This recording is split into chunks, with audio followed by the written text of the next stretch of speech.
A Heart Once Closed. My story? Hello, everyone. I want to share my story with you. I grew up with my father. My mother left us when I was very young. I don't even remember her face. My father never talked about her. When I asked, he simply said, "She's gone, that's all." I stopped asking. We lived in a small house near the river. It was quiet. We didn't have many visitors. My father worked hard. He fixed cars in a small shop. He came home late and tired, ate his dinner in silence, and went to bed early. I was mostly alone. I read books. I walked by the river. I watched the water, slow and calm. I liked the quiet. I didn't talk to many people. I didn't trust them. At school, I was different. The other boys played together, laughed, and shared their stories. I sat alone in the corner. I did my work and left when the bell rang. Some boys tried to befriend me, but I pushed them away. I didn't believe in friendship. I didn't believe in love. My father used to say, "People leave. Don't expect them to stay." I believed him. He was right. Girls were the same. They smiled and talked to me, but I didn't respond. They asked questions, but I walked away. I watched how they laughed with others, how quickly they changed friends. One day they liked someone, the next, someone else. I thought they weren't real. I thought their words meant nothing. So I didn't waste my time. I focused on school. I focused on work. I didn't need people. I was fine alone. Years passed. I finished school. I started helping my father in his shop. Every day was the same. Wake up, work, eat, sleep, simple, quiet, predictable. I didn't feel sad, but I didn't feel happy either. I thought, that's just life, nothing more. Then one day, everything changed. It was an ordinary morning.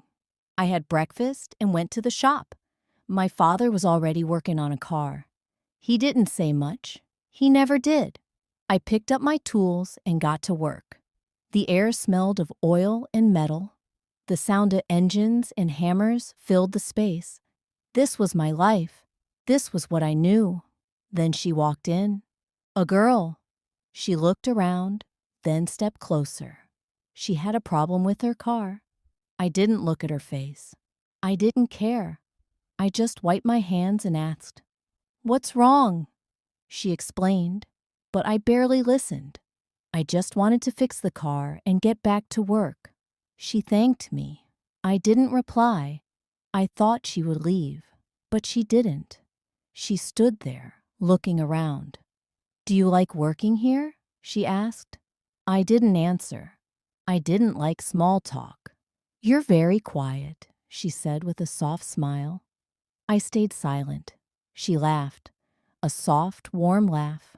Not loud, not annoying. It didn't bother me.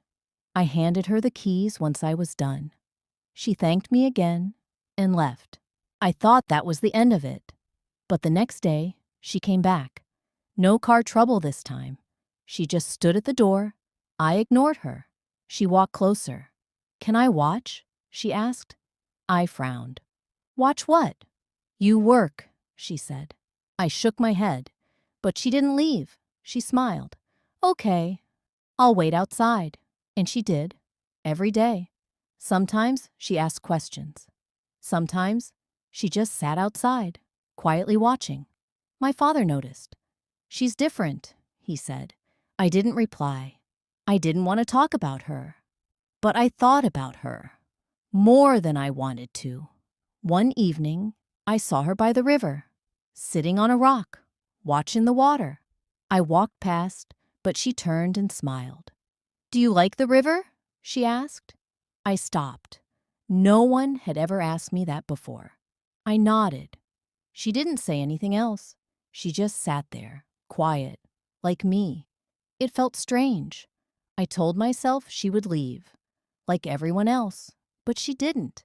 And that scared me. She kept coming. Every morning to the shop, every evening to the river. She talked sometimes, but not too much. She never pushed me. She never asked questions I didn't want to answer. She was just there. One afternoon, she brought coffee. "For you," she said, placing it on the table. I looked at it. "I don't drink coffee," she smiled. "Then I'll bring tea next time." I frowned. "Why?" She shrugged. "Because you work hard." My father took the coffee, smiled at her. He liked her. I didn't understand why. She started coming in the evenings, too. Sometimes sitting by the river, sometimes walking near the shop. She didn't ask for anything. She just stayed. One evening, she sat on a bench by the river. The sun was setting. The water glowed gold. I was tired, but I walked toward her. "Why do you come here every day?" I asked. She smiled. "Because I want to." "You don't even know me." She tilted her head. "Maybe I do." I shook my head. "No, you don't." She was quiet, then said softly, "Maybe you think people always leave, but I'm still here." Her words felt heavy in my chest. I didn't know what to say. So I just sat next to her. We watched the sky turn dark. The next day, she brought tea. She placed it near me. I looked at it for a long time. Then, for the first time, I picked it up. It was warm. I took a small sip. She smiled, but didn't say anything. She didn't need to. Something was changing.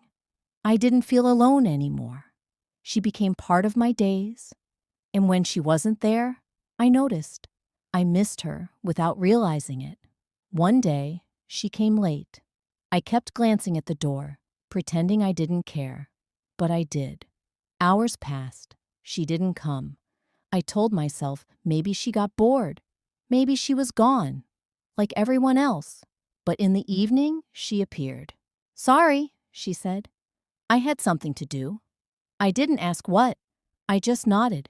She placed a small box on the table. "For you," she said, and left. That night, I sat on my bed and opened it. Inside was a keychain, a small silver key on a black string. Simple, like me. I didn't understand why, but I kept it. The next day, she was back, acting like nothing had happened. I wanted to ask about the keychain, but I didn't know how. Instead, I just worked. She just watched. One evening, she asked, "Do you ever think about leaving this town?" "Why?" I asked. She shrugged. "Just wondering. Do you want to see other places?" I shook my head. "This is my home," she smiled. "Home isn't always a place." I didn't understand, but I didn't ask.